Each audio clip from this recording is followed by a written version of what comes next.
Hello,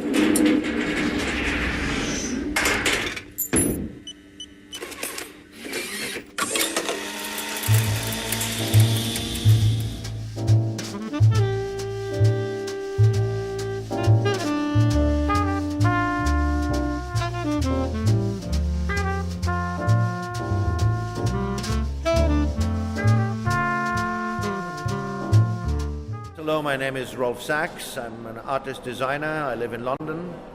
I come from German and French parenthood. I was brought up in Switzerland, so I sort of feel very, very European.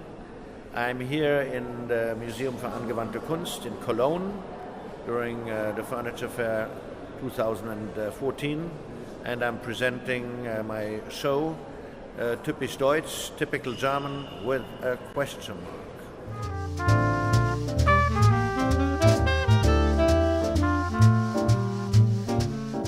As I live in London, I realized that the perception of Germany, which obviously had historically been tainted for known reasons, which we should also never forget, I realized how the perception has really changed and improved.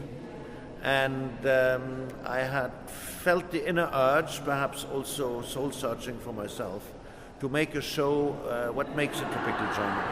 What is it? So I analyzed the character traits and also other things which are known in the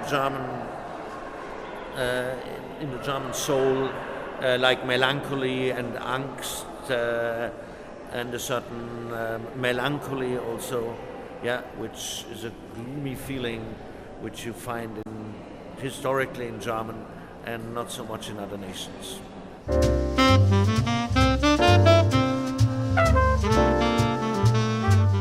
The little gnome, of course, I play a little bit on the Gartenzwerg, which we all know, which is a sort of very kitsch, German object.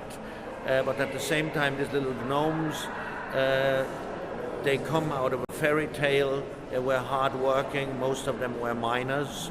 So this one is done out of a piece of coal, sculpted out of a piece of coal, which is actually has been mined very close to here to Cologne, and to show its industriousness, how German are very hard-working. So it brings a little bit together that you have on the one side, the little kitschy gnome, but on the other side the very serious of the industriousness and also our industrial past. And most objects look at sort of from a different angles, at one subject matter. I think what is a very, very important piece of advice is always follow your inner self.